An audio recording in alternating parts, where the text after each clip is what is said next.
이 인생이 살아가는 세상은 평탄하지가 않습니다. 이 시편을 계속 우리가 공부해오고 있는데 다윗의 삶 속에도 참 평탄하지가 않아요. 살아가다 보면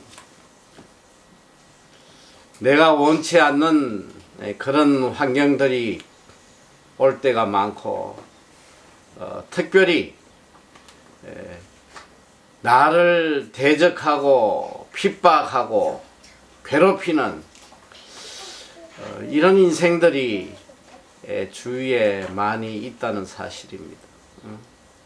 그리고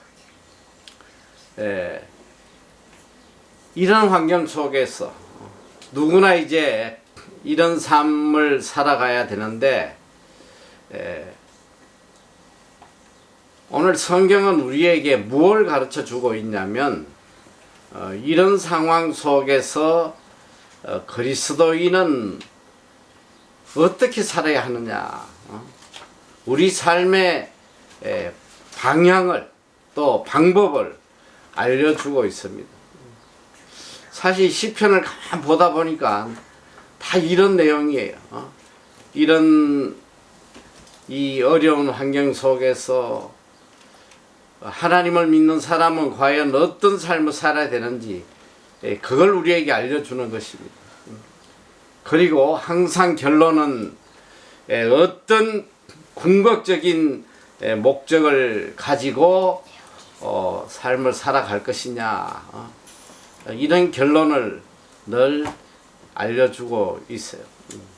오늘 그래서 이 시편은 보면 대부분 이 환난을 당하여 하나님의 도움을 부르짖는 다윗의 이 기도문으로 대부분이 그렇게 되어 있습니다. 오늘 이 시편 17편도 같은 내용입니다. 이게 15절까지 있는데 크게 이제 세 개로 나누게 되면, 첫째는 바로 다윗의 현재 처한 상황, 현재 처한 상황에 대한 내용이고, 또 거기에 다윗이 어떤 믿음의 사람인지 그걸 우리에게 보여주고 있습니다. 그리고 두 번째 파트에서는 이 다윗이 당하는 환난에 대해서, 다윗이 당하고 있는 이 환난이 얼마나 심하고 어려운 상황인지를 묘사를 하고 있습니다. 그리고 마지막은 이제 하나님 앞에 삶을 결단하는 그런 내용으로 되어 있습니다. 오늘 우리가 이런 세상을 살아가는 데 있어서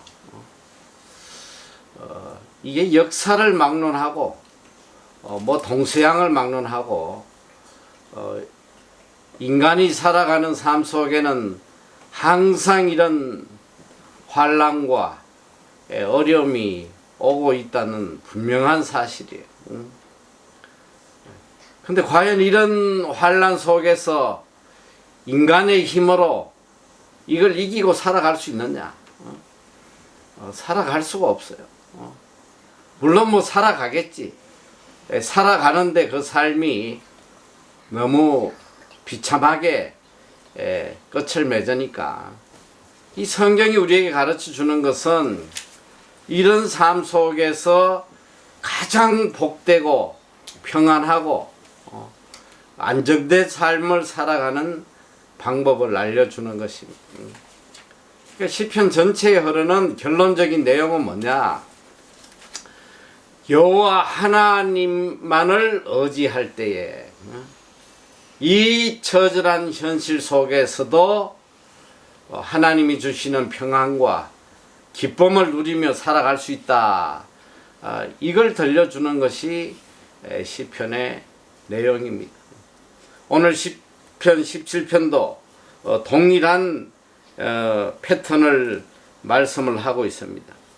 자, 우리가 방금 읽은 1절에서 5절 말씀을 보면 다윗의 모습, 지금 이 어려운 환난을 당해서 고통을 당하고 있는 이 다윗의 모습에 대해서, 이런 환난이 왔을 때 다윗은 과연 어떤 모습으로 살아가고 있나, 그리고 다윗은 과연 어떤 신앙을 가지고 이 세상을 살아가고 있느냐, 그걸 우리에게 보여주고 있어요. 근데 오늘 이 본문을 보면서 야, 참 다윗은 정말 믿음의 사람이구나. 어떻게 이런 믿음을 갖고 살아가나 할 정도로 정말 믿음의 사람이. 그리고 또 의아한 것은 뭐냐? 이런 믿음의 사람에게 왜 이런 환난이 있을까? 이런 믿음의 사람임에도 불구하고 그의 삶에 왜 이렇게 끊임없는 환난이 임할까? 이것을 결국은 보면 다윗의 입으로 왜 이런 환난이 오는지 다윗의 입으로 결론을 내요. 항상 왜 하나님께서 나에게 이런 환난을 주시는지 이걸 깨닫고 마지막 하나님을 찬양하고 결단하는 것이 바로 이 시편의 대부분 이 결론이 이렇게 맺고 있습니다.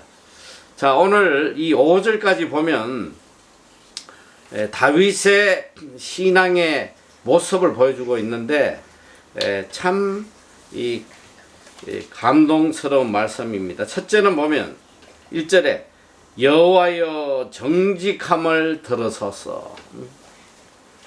지금 하나님께 기도를 하는데 그런 하나님에게 무엇을 기도하냐면 하나님, 나의 이 정직함을 좀 들어달라는 거예요.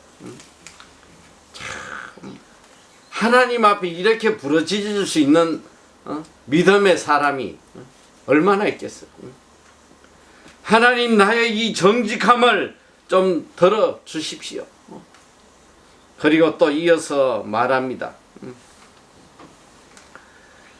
나의 부르짖음에 주의하소서. 거짓 되지 않은 입술에서 나오는 내 기도에 귀를 기울이소서. 거짓되지 않은 입술에서 나오는 내 기도를 들어달라는 거예요. 거짓되지 않은 기도를 했다. 또 셋째는 보니까 나를 감찰하셨으나 흠을 찾지 못하셨으니 3절에 이렇게 말씀하겠어요. 이 세상에 흠이 없는 사람이 누가 있겠어요? 바울은 이걸 자신 있게 하나님 앞에 지금 고백하고 있습니다. 하나님이 나를 감찰하셨으나 나에게 흠이 없지 않느냐. 이 말은 참 그가 얼마나 하나님 앞에 바르게 살려고 발부둥 쳤는지 그걸 우리가 알 수가 있습니다. 넷째로는 보니까 4절에 나는 주의 입술의 말씀을 쫓아 스스로 삼가서 강포한 자의 길에 행치 아니하였사오며 나는 일평생 하나님의 말씀을 쫓아 살았고 또 이 강포한 자의 길에 행치 안 했다. 악을 행치 안 했다는 거예요. 오직 말씀에 순종해서 악을 행치 않고 살았다는 거예요. 그리고 또 5절에는 보니까 나의 걸음이 주의 길을 굳게 지키고 실족치 아니하였다. 언제나 하나님의 말씀에 붙들려 살아갔다고 고백하고 있습니다. 자, 우리가 이 말씀을 이제 좀 더 구체적으로 생각을 해볼 텐데, 첫째로 이 다윗은 일평생 기도하는 삶을 살았어요.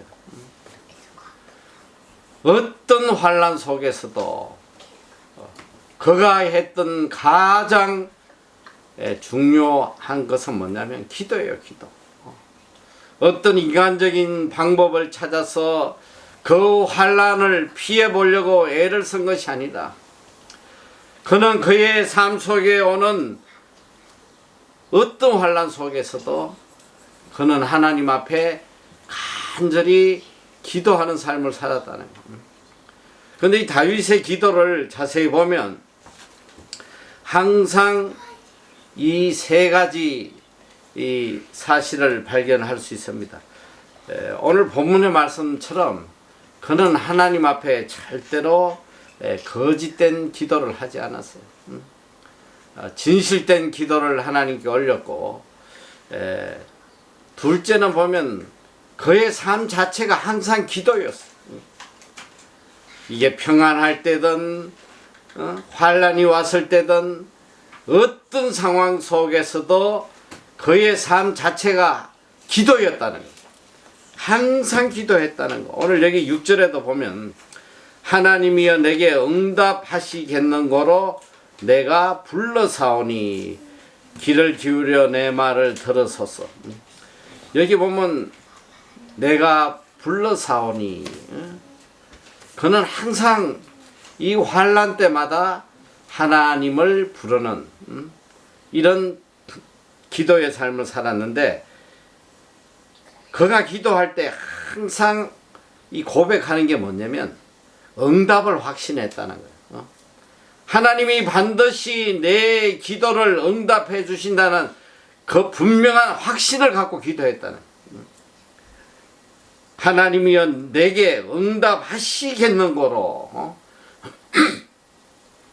하나님이 분명히 내 기도에 응답하시는 걸 내가 믿기 때문에 내가 늘 하나님께 부르짖는다는 거예요. 아니, 이런 기도를 하니까 기도의 능력이 나타난단 말이에요.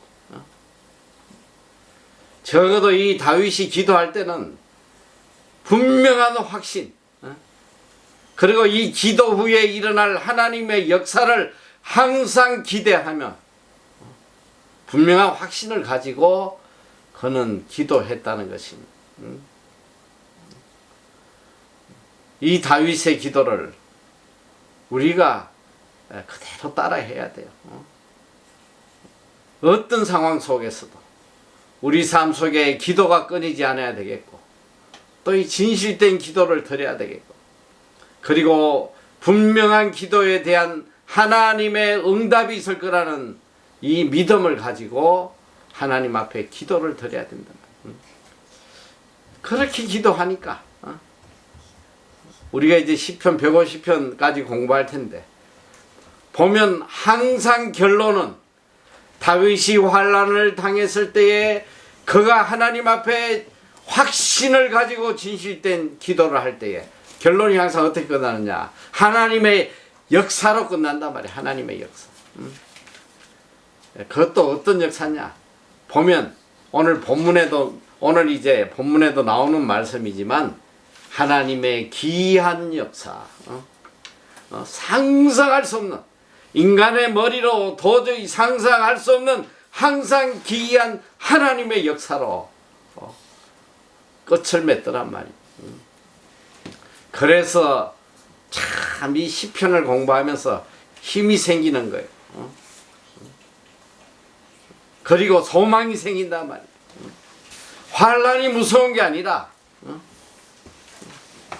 환난 뒤에 역사하실 하나님의 놀라운 이 기이한 역사가 더 기대가 되는, 그것이 바로 시편이 우리에게 들려주는 소망적인 말씀이에요. 오늘 여기 1절에 여호와여 정직함을 들으소서 할 때 이 정직함이라는 원어는 채테크인데 이게 어로움이라는 뜻이에요. 어로움. 내가 하나님 앞에 어렵게 살아왔습니다. 이걸 좀 봐주십시오. 이런 뜻이에요. 오늘 우리는 정말 하나님 앞에 이런 기도의 응답을 받으려면 우리가 먼저 하나님 앞에 어렵게 살아야 돼. 정직한 삶을 살아야 된단 말이에요. 정직하고 어렵다는 게 뭐예요? 하나님의 뜻을 따라 한 길로 가는 거. 이것이 정직하고 어려운 길이에요. 그리고 거짓되지 않은 입술에서 나오는 내 기도를 들어달라고 하시잖아요. 적어도 우리의 기도만은 하나님 앞에 진실된 기도가 돼야 돼. 오늘 우리의 기도를 가만 분석을 해보면 진실이 아니라 뭐 거의 사기치는 기도가 대부분이죠.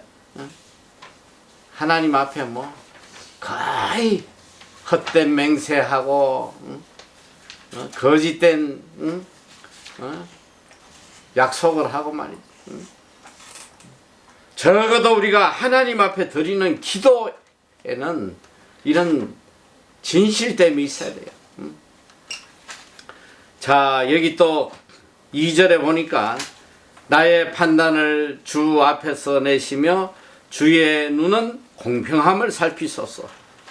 여기 나의 판단을 이렇게 적힌 말씀은 무슨 뜻이냐면 나에 대한 판단이라는 뜻이에요. 나에 대한 판단을 주님이 판단하시라는 내용입니다. 이 말씀을 하나만 봐도 다윗의 삶이 어디에 초점이 맞춰져 있는지 우리가 분명히 알 수 있잖아요. 다윗의 마음은 오직 하나님의 이 판단, 하나님의 평가에 그의 마음을 다 기울이고 살았다는, 사람의 평가가 아니고 세상의 평가가 아니라 하나님께서 나의 이 모든 삶의 판단을 어떻게 하실 것인가. 여러분, 이게 믿음의 사람이에요. 오늘 보면 신앙생활을 한다고 하지만 하나님의 이 평가, 하나님의 판단 별로 중요하지 않아. 야, 저 사람이 나를 어떻게 생각할까? 세상이 나를 어떻게 평가해 줄까? 여기에 그냥 온 마음이 다 뺏겨가지고 사람에게 좋은 평가 받으려고 하나님 앞에 거짓을 행하면서도 말이지. 여러분, 우리는 정말 하나님 앞에 진실해야 돼요. 우리의 모든 행동 하나를 언제나 하나님의 판단을 생각하면서 해야 된단 말이에요. 내가 이렇게 살 때에 하나님이 나를 어떻게 판단하실까? 항상 이걸 생각하고 살면 함부로 살아갈 수가 없어요. 거짓되게 살아갈 수 없단 말이에요.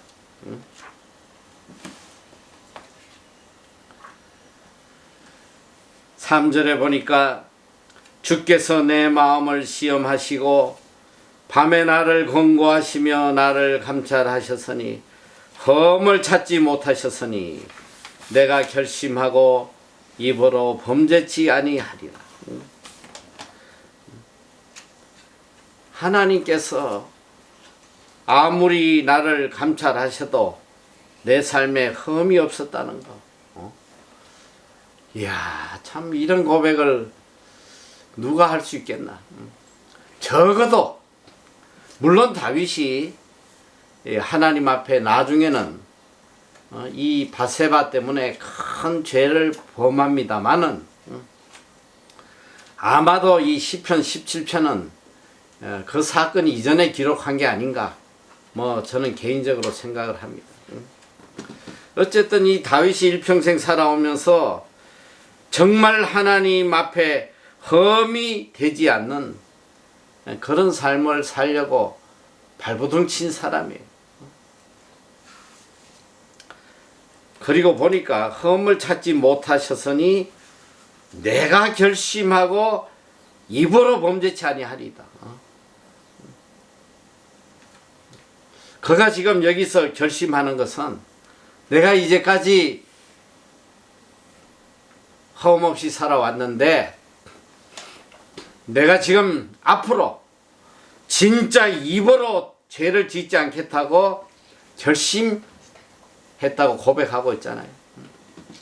그러니까 사실 참 우리가 가장 쉽게 짓는 이 죄악, 그리고 별로 죄로 생각도 하지 않는 이 입으로 짓는 죄, 이건 별로 죄같이 생각지도 않아요. 뭐 그냥 밥 먹듯이 거짓말 해도 별로 죄같이 생각지도 않는단 말이에요. 다윗은 가장 쉽게 범할 수 있는 이 죄악에 대해서 이거조차도 내가 하나님 앞에 험없이 살겠다고 고백을 하고 있습니다. 오늘 우리는 정말 입으로 많은 죄를 짓고 살잖아요. 사람 앞에서도 거짓하고 뭐 외식하고 뭐 얼마나 많은 입으로 죄를 지어.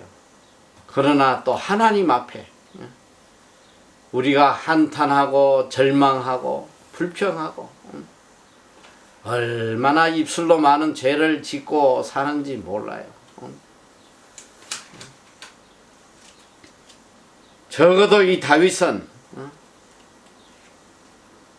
너무나도 우리가 쉽게 짓는 이 죄, 이거조차도 하나님 앞에 안 짓겠다고 결심을 한 것이기 때문에 이게 바로 다윗의 모습이에요. 다윗이 가진 신앙인의 모습이란 말이에요. 오늘 우리도 이 다윗의 신앙 고백을 우리의 고백으로 삼아야 돼요. 4절에 보니까 사람의 행사로 논하면 나는 주의 입술의 말씀을 쫓아 스스로 상가서 강포한 자의 길에 행치 아니하여 사오며 나의 걸음이 주의 길을 굳게 지키고 실족치 아니하였나이다. 주의 입술의 말씀을 쫓아. 그러니까 이 다윗의 삶의 기준이 뭐냐? 오직 주의 말씀이에요. 일평생 하나님의 말씀을 쫓아 살았다는 거예요. 바로 그의 인생의 인도자가 바로 하나님의 말씀이란 말이에요. 내 생각대로 산 것이 아니고 내 뜻대로 산 것이 아니고 오직 주의 뜻만을 쫓아서 일생을 살았다는 거 아닙니까? 오늘 이것이 우리 삶이 돼야 돼요. 오직 주의 말씀을 쫓아. 그러니까 주의 말씀을 쫓아 살다 보니까 이 강포한 이 악한 행동을 하지 않게 되는 거예요. 주의 길을 굳게 지키고 주의 길을 굳게 지킨 거예요. 변함없이 오직 한 길로만 걸어간 것입니다. 또 6절에 보니까 하나님이여 내게 응답하시겠는고로 내가 불러사오니 귀를 기울여 내 말을 들으소서. 아까도 말씀드렸지만 그의 기도에는 언제나 응답에 대한 분명한 확신을 가지고 기도했다는 것. 이게 하나님이 기뻐하시는 거예요. 하나님이 기뻐하시는 거. 이 응답을 확신한다는 건 뭐냐면 하나님에 대해서 절대적 믿음을 가지는 거예요. 하나님은 반드시 이 기도를 들어주신다는 그 절대적 믿음을 가진 거예요. 기도를 하면서도 이게 이루어질까 안 이루어질까 맨날 반신반의하고 이런 기도가 무슨 응답이 되겠냐고. 적어도 그러니까 이 다윗이 처한 상황을 보면 인간적으로는 소망이 없는 상황이에요. 죽음과 같은 상황이에요. 이제까지 시편을 공부해서 알지만 전혀 소망이 없는 그런 절망적인 상황에서 그는 하나님께 간구를 합니다. 그런 상황에서도 그는 분명히 하나님께서 나를 구원해 주신다는 그런 확신을 가지고 기도했다는 거예요. 그래서 주님도 늘 말씀하시잖아요. 내 믿음대로 된다. 내 믿음대로 된다는 거예요. 믿음대로. 믿음을 가지고 구하면 이루어지는 거예요. 뭐 전제 조건이 있어. 하나님의 뜻에 따라서. 내 뜻대로 믿음 가지고 한다고 되는 건 아니고 하나님의 뜻에 맞게 믿음을 가지고 확신을 가지고 기도하면 반드시 이루어지는 거예요. 그런데 그 기도에는 어려움이 있어야 된단 말이야. 어려움, 정직함이 있어야 돼. 진실됨이 있고. 이게 없는 기도는 아무리 믿음을 가지고 해도 그 기도는 응답되지 않아요. 저는 참 이 뉴질랜드 땅에서 뭐 수많은 그런 어려운 일들을 겪었지만 어떻게 보면 참 끝이라고 할 정도로 절박한 그런 상황들이 여러 번 있었어요, 여러분. 그때마다 저는 보통 이제 사흘간 금식 기도를 주로 하는데 참 이 기도를 하다 보면 분명한 확신이 와요. 하나님께서 반드시 해결해 주신다는 그런 분명한 확신이 오더란 말이에요. 하나님의 기이한 역사가 일어나는데 참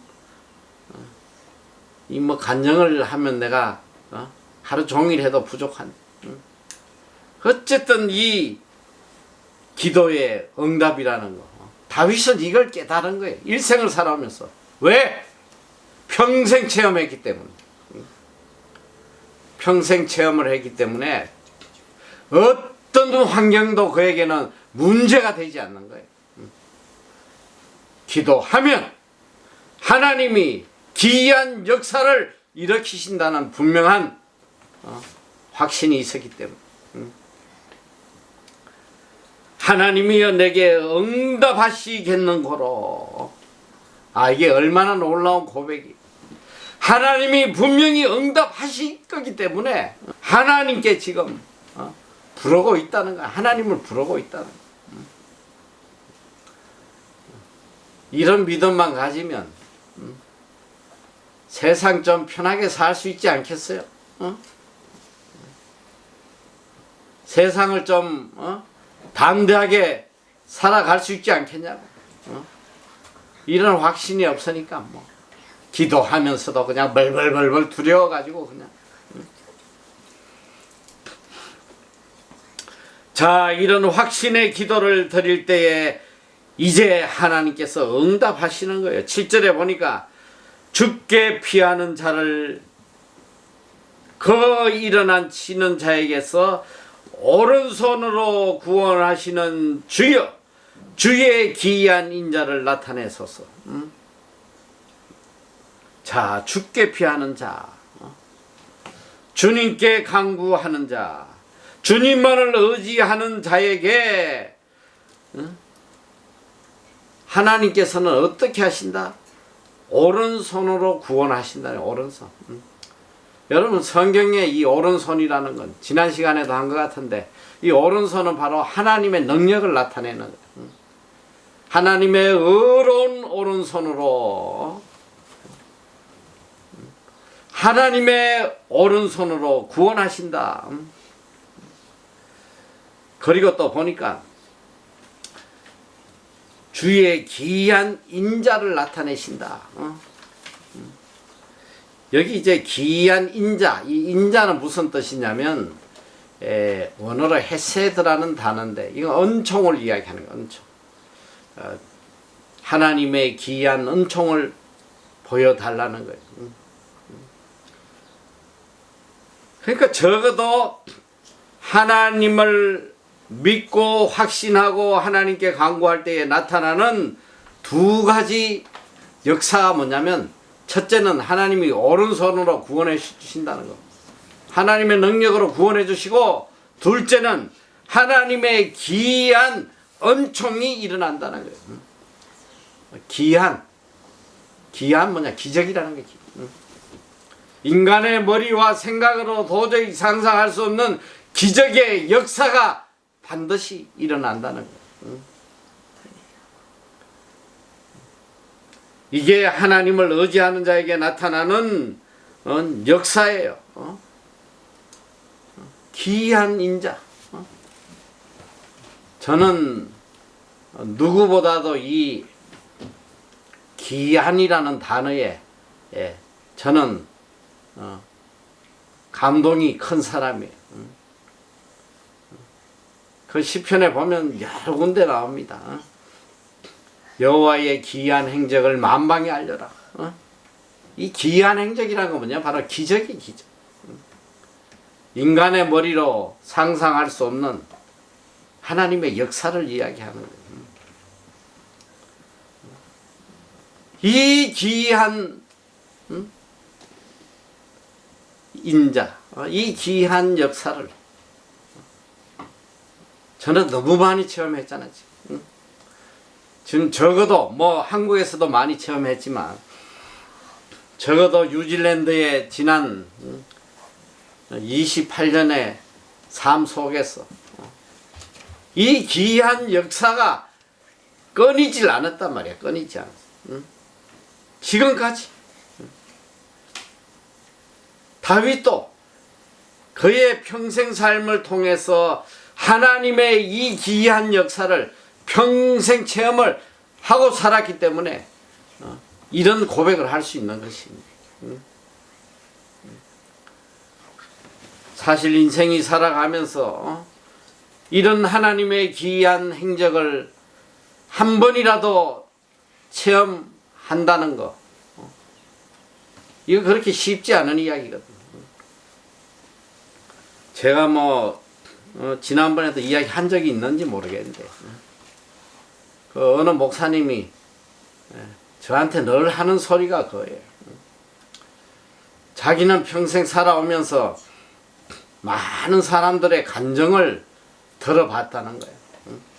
간증 집회도 가보고 그런데 거의 대부분의 사람의 삶 속에 이 기적을 체험한 사람들의 삶에 보면 일회성으로 끝나더라는 거예요. 일회성. 한번 기적을 체험했는데 그걸로 간증하고 난리치는데 그 뒤에 그 사람들의 삶 속에서 또 다른 기적을 자기는 보질 못했다고. 그런데 유독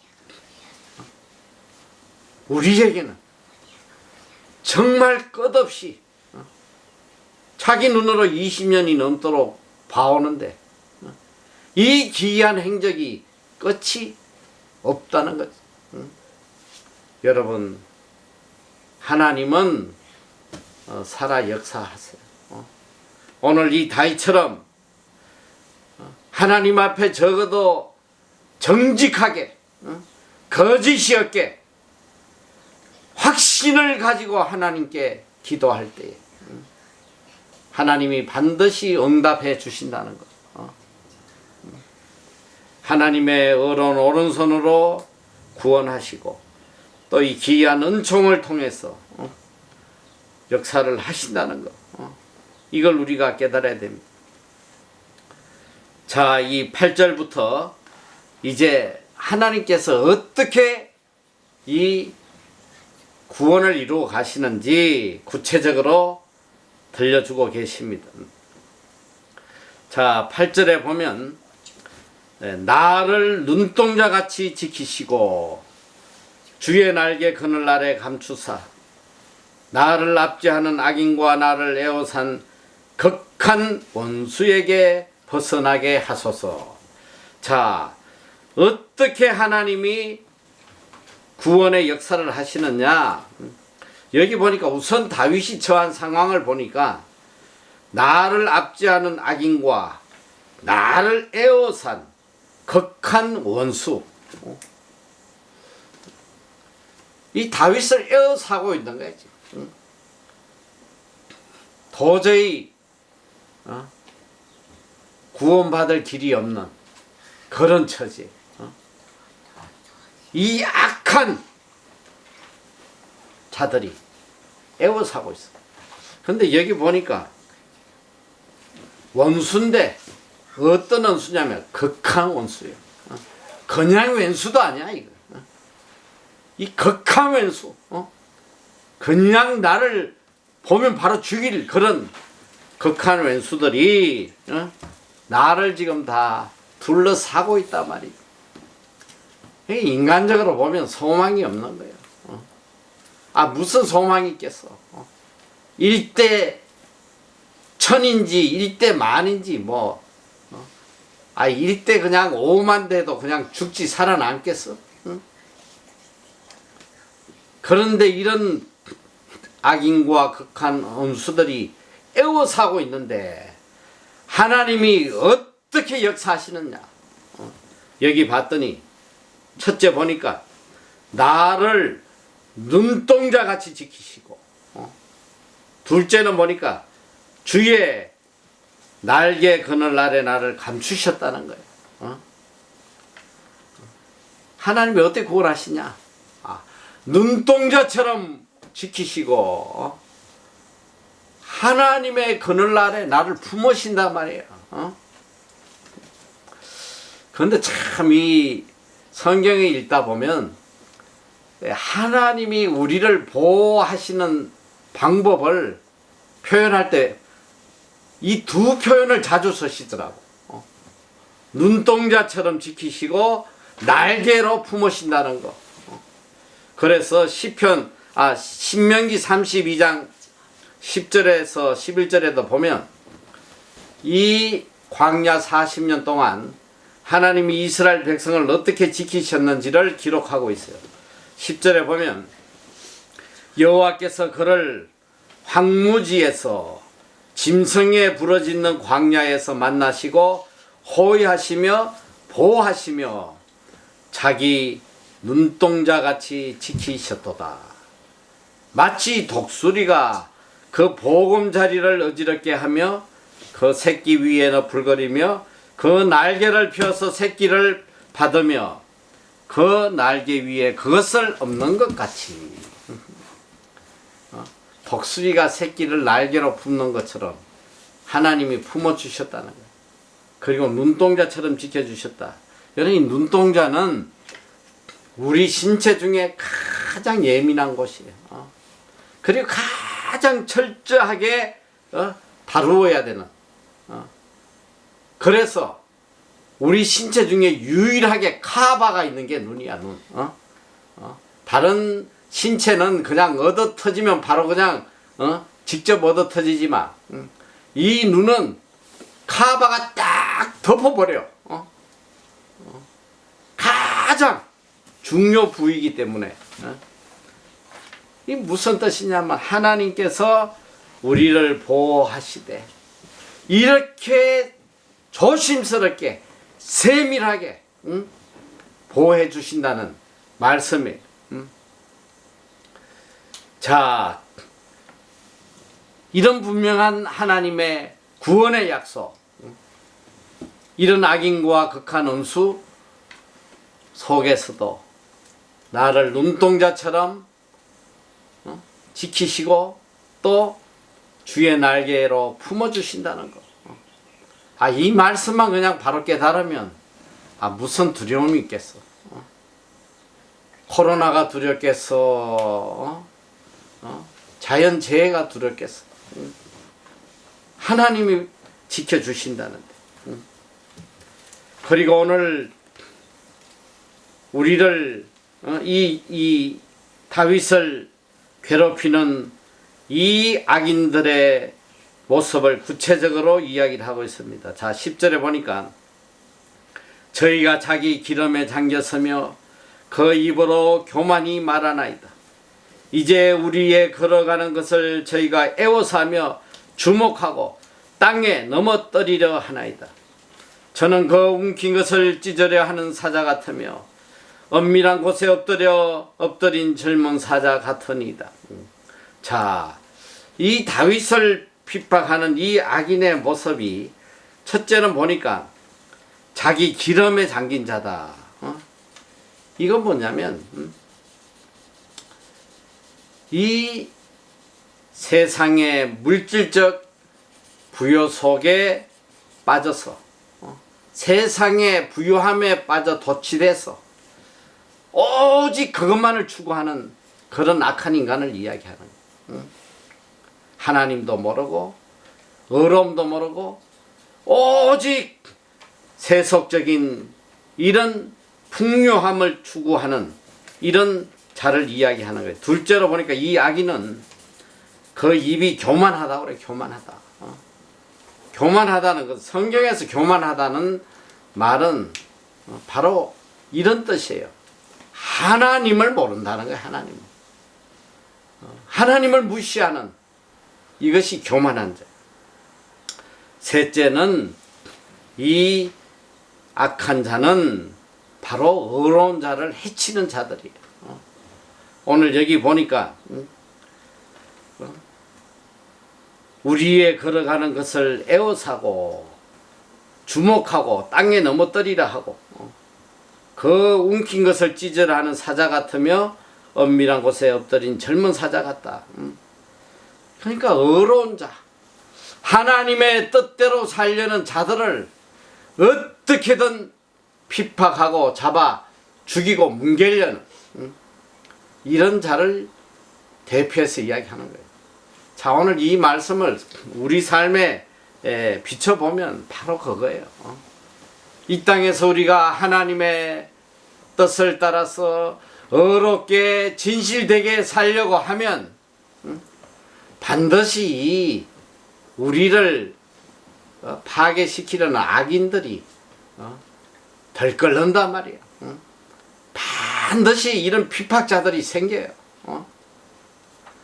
내가 하나님을 잘 믿으면 잘 믿을수록 진실되게 살아가려면 갈수록 더 많은 자들이 대적하게 돼 있어.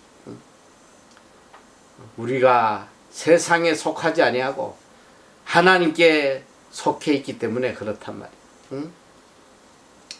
자, 또 이 악한 자들에 대해서 구체적으로 더 이야기를 합니다. 자, 13절에 보면 여호와여 일어나 저를 대항하여 넘어뜨리고 주의 칼로 악인에게서 나의 영혼을 구원하소서.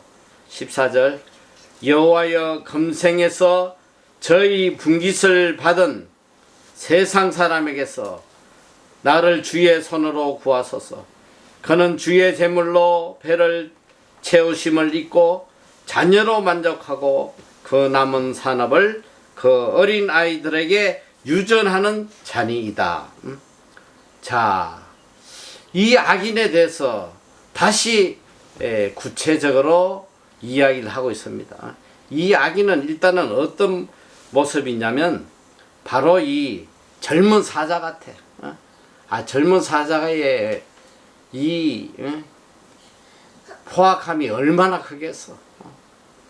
이 젊은 사자 같은 자들인데 이들의 삶이 어떤 삶이냐 봤더니 14절에는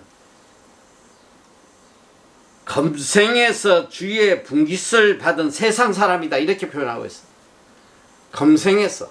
그러니까 이건 뭐냐면 내세가 없는 인간들이란 말이에요. 천국에 전혀 소망이 없는, 천국을 모르는 이런 자들이 그들의 분깃을 그러니까 이 세상의 것을 가지고 어떻게 하냐 구체적으로 보니까 주의 제물로 배를 채우고 하나님이 주신 재물을 가지고 자기만을 위해 살아가는 거예요. 이 땅에서 그냥 즐기고 누리고 어인들을 짓밟으면서 어떻게든 자기 배를 채우고 살아가는 이런 악한 자들을 이야기합니다. 또 두 번째로 보니까 자녀로 만족하고 그저 자기 것으로만 만족하고 사는 거예요. 하나님도 모르고 선이라는 것도 모르고 오직 나와 내 가족 이걸로 만족하고 또 산업을 자녀에게 유전한다. 내가 일평생 가지고 만족했던 것을 또 내 자녀에게 그대로 똑같은 삶을 물려주는. 여러분 이 말씀을 가만 보면 이게 뭐야? 오늘 인간들의 모습이잖아. 하나님을 모르는 인간들의 모습을 그대로 기록해 놓은 거야. 이게 악인이라는 소리야. 이게 악인. 이런 악인들이 이 세상을 에워싸고 살아가는 거예요. 그런데 저는 이 악인의 모습을 보면서 가만 생각해 보니까 그래. 정말 이게 이 악인들만의 모습일까? 정말 이게 하나님을 모르는 사람들의 모습일까? 여러분 오늘 교회에 나와도 하나님 믿느라고 하는 사람의 모습도 이런 삶을 살아가는 인간이 너무 많다는 거예요. 이게 보세요. 검생에서 자기 저의 분깃을 받은 세상 사람들에게서 나를 주의 손으로 구하소서. 자, 그는 어떻게 하냐? 주의 재물로 배를 채우심을 잊고 자녀로 만족하고 그 남은 산업을 그 어린아이들에게 유전하는 자니이다. 교회 안에도 이러고 사는 인간들이 엄청 많아. 내가 볼 때는 주의 재물로 자기 배만 채우고 살아가는, 자기 가족들만 만족하고 또 이 땅에 누리던 거 그냥 자녀에게 유전해서 똑같이 살게 하고. 어제 내가 충격적인 카톡을 하나 받았어. 어제 내 칼럼 10번째 칼럼 교회 하나 세우시오 이게 올라갔는데 그걸 본 한 장로님이 저에게 장문의 편지를 보냈어요. 이 장로님은 강남에 굉장히 큰 교회 10,000명이 넘는 큰 교회 그 장로님 변호사신데 이분이 제가 그 교회를 참 하나님 은혜로 2번 집회를 갔거든요. 그 이후로 이분이 계속 저한테 연락을 하시고 또 한국에 집회 가면 또 다른 교회도 또 찾아오시고 이래요. 그런데 이분이 이제 어제 장문의 편지를 보냈어. 제 이 칼럼을 자기 교회 장로회에 다 올렸다는 거예요. 모든 장로들 다 보라고. 그래서 지금 자기가 처해 있는 교회가 이 담임 목사님이 지금 징계에 올라가 있는데 자기가 어떻게든 이 잘못된 목회자를 쫓아내려고 지금 하는데 워낙 그 악한 세력들이 많아서 너무 자기가 고통을 받는다. 그러면서 이 담임 목사의 악행을 지금 문제가 돼서 재판을 받고 있는 내용을 전하는데, 첫째는 교회 자기 본고 외에 교묘하게 이런저런 심지어는 뭐 비서들 카드까지 다 해가지고 돈을 빼가지고 한 달에 뭐 2천만 원씩을 가져가고, 그리고 허위 박사 학위증을 가지고 지금 몇 년 동안 교인들을 속이고, 그리고 맨날 골프 치러 다니고, 그리고 전국의 맛집이란 맛집은 다 찾아 돌아다니고, 아주 뭐 그 악함을 말로 할 수가 없다는 거예요. 자기는 보다 못했어. 이 교회를 자기가 나갔는데 너무 악행이 심하니까 몇몇 장로들이 제발 좀 들어와서 이거 우리 같이 좀 이거 해결하자고 말이야. 그래서 지금 다시 들어와서 이분이 변호사고 하니까 법을 하니까 앞장서서 지금 위원회를 만들어서 지금 투쟁을 하고 있는데 너무 힘들다는 거예요. 그건 너무 악한 세력들에 똘똘 뭉쳐가지고 너무 괴롭힌다는 거예요. 여러분, 오늘 이 다윗이 말하는 이 악인의 정의가 이런 자들이란 말이야. 검생에 이 검생의 분깃을 가지고 자기 배를 채우고 하나님 주신 재물을 가지고 자기 배를 채우고 만족을 누리고 이런 삶을 자기 후손들에게도 유전하고 사는 이 악한 자들, 이런 자들에게 나를 구원해달라고 지금 다윗이 울부짖고 있는 거 아니에요? 정말 너무 안타까운 거예요 지금. 오늘 교회 안에 또 그리스도 안에 참 어려운 정직한 자를 찾아보기 어려운 그런 시대가 되어버렸어.